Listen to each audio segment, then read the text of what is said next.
My parents and sister's family went to Mexico with me. At the airport, I froze. My passport. Panicking, I looked around. My mother smirked. Oh? No passport? Guess you're not going home, lol. My sister giggled, my father scoffed. Oh well, only real family ice going back. They laughed and walked through the gate. But when they got home, a nightmare awaited them. On a scorching Sunday afternoon in Phoenix, Maggie stood at her parents' front door. The desert's dry wind rustled her shoulder-length brown hair. Wiping the sweat from her forehead, she picked up the wine bottle she'd brought for their regular weekend family dinner. Her parents' house maintained its dignified presence among the neatly lined palm trees in the upscale Paradise Valley neighborhood. She let out a deep sigh before ringing the doorbell. Her mother Susan opened the door, wearing impeccable makeup and an elegant dress, as if posing for a social media photo. Behind her, large windows offered a view of the desert-style garden. You're late. Everyone's been waiting. Amy and her family are already here. Maggie smiled apologetically at her mother's words as she removed her shoes and stepped into the living room. The expensive Persian carpet felt soft beneath her feet. The living room walls were covered with Walker family photos, her parents' wedding, Maggie and her sister Amy's graduations, Amy's wedding, and a chronological display of Amy's daughter Sarah's growth from birth to present day. The smiles in these photos seemed to portray a perfect family. Each photo was meticulously staged, composed as if for Instagram. Amy waved from the white leather sofa, holding her 8-year-old daughter Sarah. Next to them sat her husband Greg, wearing his usual overpriced brand name polo shirt. His perfectly styled hair seemed oddly out of place for a holiday. Hey Maggie? Her father David looked up briefly from his newspaper, nodding slightly. Even in retirement he maintained his teacher-like demeanor, observing his daughter from behind his reading glasses. Amy started going to a new yoga studio, her mother began boasting, pouring iced tea into an expensive glass while monopolizing the conversation about community affairs. The instructor used to train celebrities in Hollywood. The monthly fee is a bit high, but it suits Amy perfectly. Indeed, her father agreed, carefully folding his newspaper. Our younger daughter is so ambitious. She's devoted to family and community, never missing church events. Maggie silently sipped her wine. Her distorted reflections swirled in the deep red liquid. Last week's promotion at the accounting firm, and her success with a major new client, went unmentioned. Her achievements were as invisible as air in this house. Hey!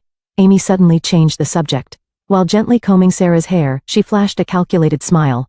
You remember the Mexico trip we talked about, right? Maggie froze. The vacation they joked about last month? She never thought they were serious. She carefully swallowed the words that had risen to her throat. You promised to pay for all of us. The whole family's going to Cancun, Amy declared as if it were a foregone conclusion. Her voice carried a tone of assured victory. An all-inclusive resort would be perfect. Her mother immediately chimed in, settling deep into the expensive sofa with a dreamy expression. David, don't forget your golf clubs. I hear their courses are wonderful. Wait a minute.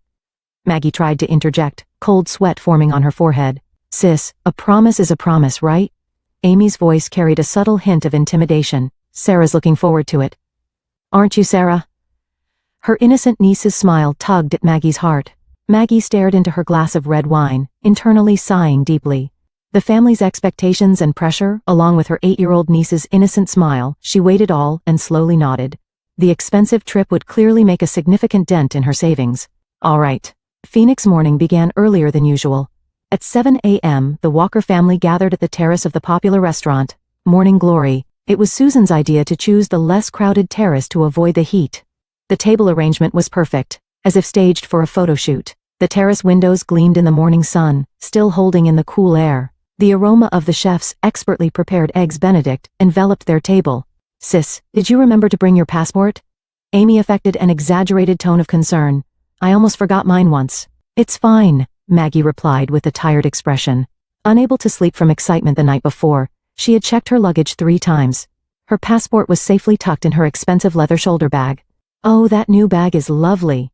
Her mother stared intently at Maggie's bag. I need to use the restroom. Maggie stood up. Her morning coffee was pressing on her bladder. You can leave your bag here, no one will take it. Her mother's voice followed her. Maggie didn't think much of it and left her bag on the table as she headed inside. The security cameras coolly recorded what happened next. Her mother, elegantly sipping coffee, a casual glance around, then, smoothly reaching into Maggie's bag, swiftly removing the passport and tucking it into her own handbag, all in less than 10 seconds. Her daughter Amy smiled faintly at the scene. Father David kept his eyes on the newspaper, pretending not to notice. Only 8-year-old Sarah tilted her head, confused by her grandmother's actions. Perhaps I should have ordered the buttermilk pancakes instead. When Maggie returned, her mother was casually perusing the menu as if nothing had happened. In the car heading to the airport, Maggie felt uneasy. The family conversation seemed oddly superficial. Her mother and Amy were being unusually friendly, but she couldn't quite grasp the source of her discomfort. Phoenix Sky Harbor International Airport. The family lined up at the check-in counter. Passport, please. At the agent's request, Maggie began searching her bag.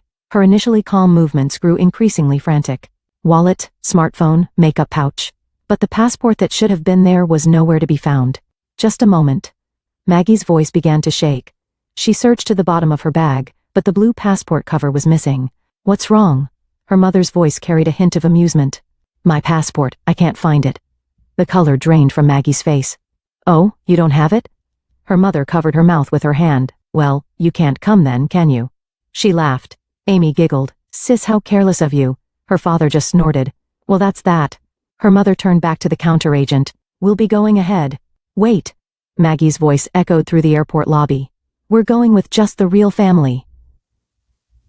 Her mother's words cut like a cold blade. The family's retreating backs heading toward the departure gate. Her mother and Amy's cheerful laughter. Her father's indifferent back. Only Sarah looked back anxiously at Maggie. Maggie would never forget that scene. She stood frozen like ice amid the airport bustle. The morning's events at the restaurant played like a film in her mind. Her mother's behavior then, Amy's unnatural smile, her father's expression hidden behind the newspaper. It had all been planned. Maggie's hands trembled, with anger, sadness, or fear. But her eyes were regaining their composure. Her accountant's rationality was slowly awakening. Her smartphone had recorded all the morning's conversations, and surely the security cameras had captured the truth. Let's end this, Maggie whispered quietly. The light streaming through the airport's large windows illuminated her resolve. After leaving the airport, Maggie's first stop was Morning Glory, where they'd had breakfast. Parking her car among the luxury vehicles, she checked her appearance in the rearview mirror. Her puffy eyes betrayed her sleepless night. 11 a.m. The restaurant was in the lull between breakfast and lunch service, with only a few customers inside. Is the manager available? Maggie's voice was surprisingly calm. Her professional mindset as an accountant, accustomed to negotiating with large corporations, was working perfectly. You called for me? Female manager Janet Morrison appeared. Beneath her warm smile shone the observant eyes developed through years in the service industry. I'd like to review the security camera footage regarding a theft that occurred here around 7 a.m. today. Maggie explained the situation, hinting at police involvement and emphasizing the seriousness of passport theft.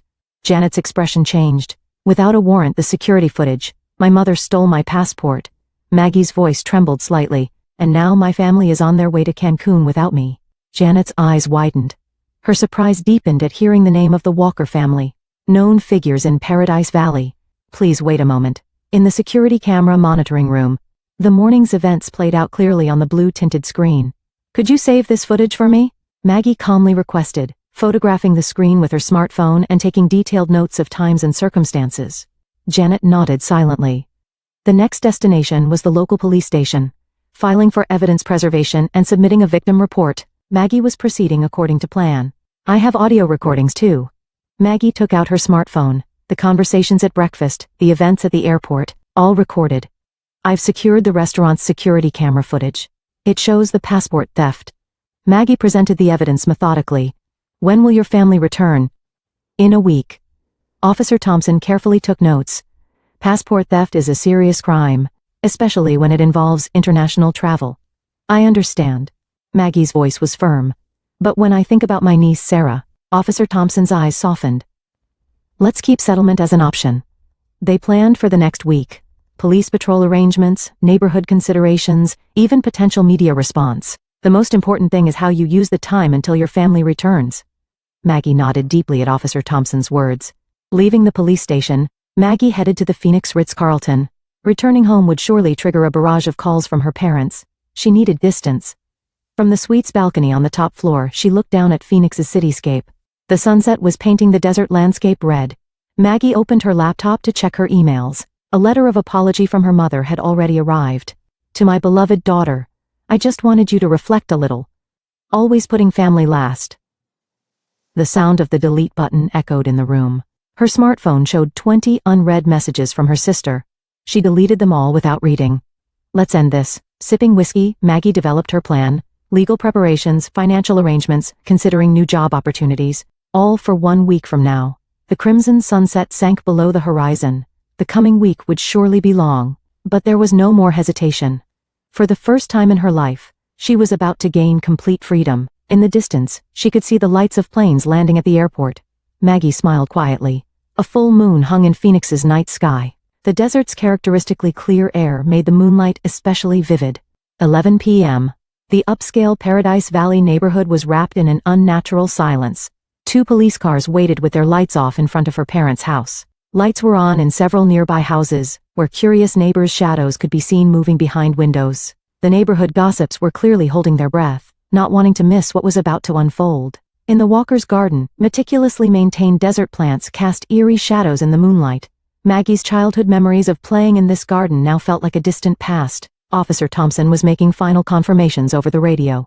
The veteran officer's voice carried the weight of having witnessed countless family breakdowns. Maggie let out a deep sigh in the police car's back seat. The events of the past week played through her mind like a film. Lonely nights in the luxury hotel, city lights viewed from above, and the endless stream of messages from her family.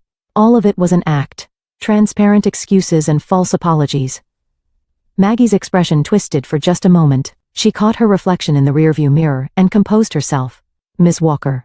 Officer Thompson's voice filled the car. The taxi has crossed the city limits. As planned, they'll enter through the main gate. Maggie nodded silently. The week at the luxury hotel had restored her calm judgment.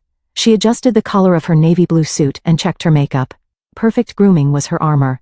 Her pride as an accountant was supporting her now. Are you ready? Officer Thompson's voice carried a motherly gentleness.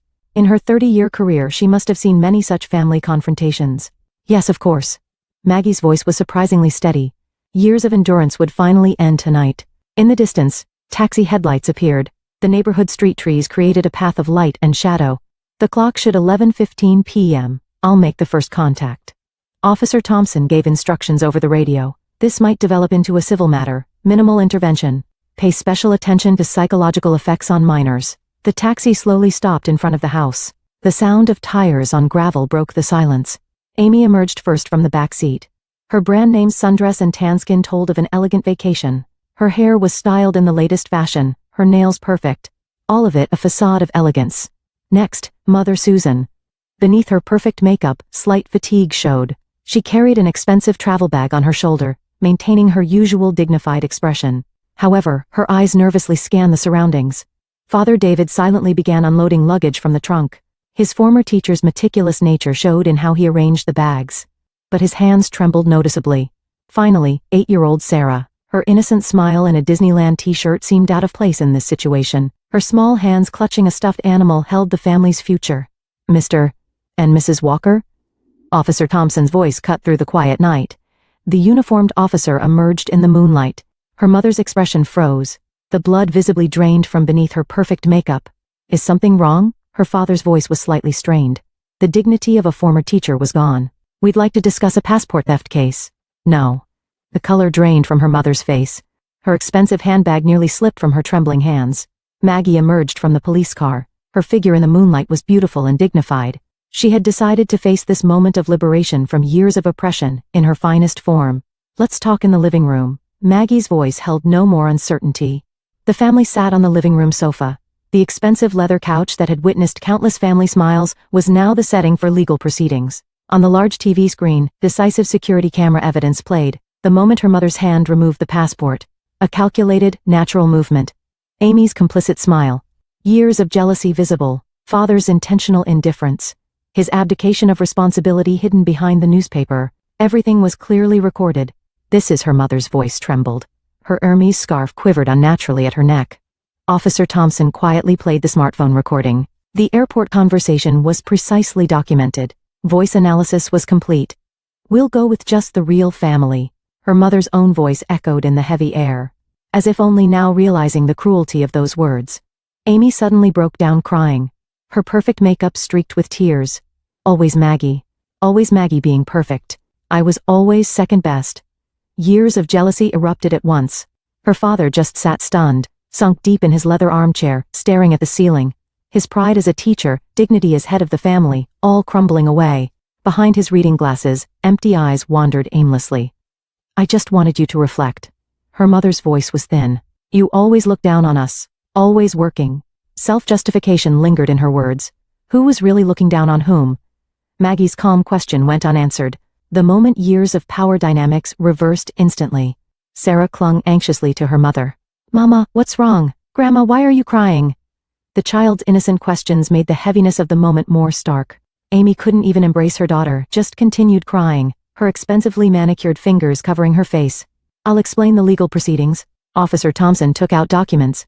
Inside the black binder lay papers neatly arranged, announcing the family's dissolution. Maggie stood by the window, gazing at the garden. The moonlight gave the desert plants a silver glow. The shadows of cacti stretched long across the ground. This was the beginning of the end, and the opening of a new life. In the midnight silence, only the sound of shuffling legal documents echoed emptily. The moonlight continued to quietly illuminate this family's final moments. 3 months had passed since then. The twilight covering Phoenix was still beautiful, but the scenery reflected in Maggie's eyes had completely changed. The legal settlement concluded surprisingly quickly. Despite the serious crime of passport theft, the prosecutors decided not to indict Susan, largely because Maggie herself requested leniency. As settlement money, her mother had transferred $5 million to Maggie's account. It was meant to settle all ties between them. However, many things couldn't be resolved with money. Her parents had to give up their life in the Paradise Valley luxury neighborhood. Rumors spread instantly through social media. Having lost their place in the church community as well, they decided to move to a small suburban town. Her mother's precious social circles were completely lost. Father David's pride as a former teacher was also shattered.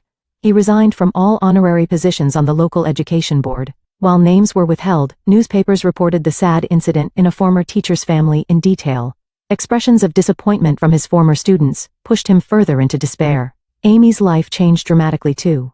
She began psychiatric treatment 3 times a week, attending counseling to face her long-standing jealousy toward her sister. She could no longer maintain her superficially luxurious lifestyle. She quit the expensive yoga studio. Her social media posts suddenly ceased. Her husband Greg, having discovered his wife's true nature, began considering divorce. His reputation in the real estate industry plummeted, and his income drastically decreased. Their life of pretense and showing off was coming to a complete end. Most heartbreaking was the situation of 8-year-old Sarah. Due to her parents' discord and her mother's deteriorating mental state, she was temporarily taken in by her paternal grandparents. But life there wasn't peaceful either. The adults' conflicts cast deep shadows on the young girl's heart. Maggie herself had made a big decision. She left the Phoenix accounting firm and accepted a headhunting offer from a major firm in Chicago, restarting her career. Life in the new city was more pleasant than expected. The view from her high-rise apartment overlooking Lake Michigan gave her a sense of freedom entirely different from Phoenix's desert. She continued psychological counseling. "You just wanted to be loved." The counselor's words occasionally pierced her heart. But not everything was dark. She maintained regular video calls with Sarah. "Auntie, can we meet again when you come to Chicago?" Maggie always answered her innocent smile with a smile of her own. "Of course. Auntie will come visit you any time." At her new workplace, Maggie's abilities were fully recognized. Partnership promotion was already in sight. Life free from family constraints had unleashed her true potential. Walking along Lake Michigan's shore had become her weekend routine. While watching the sunset reflected on the lake's surface, Maggie occasionally recalled the events in Phoenix. One day a letter arrived from Sarah. The childish handwriting overflowed with pure affection. "Dear Auntie, Mommy still isn't well, but I want to be strong. Like you, Auntie, so please wait for me, someday when I grow up." Maggie held the letter to her chest. Tears rolled down her cheeks, but they weren't tears of regret. From her high-rise balcony she looked down at the city lights. Chicago's wind gently caressed her hair. So this is what it means to be truly free. Her soliloquy carried a hint of pride. Tomorrow would begin another new day. A life truly her own, bound by no one. The moonlight reflected on the lake's surface rippled gently, as if blessing the beginning of her new life. Everything had ended, and everything had just begun. The future reflected in Maggie's eyes was brighter than ever before.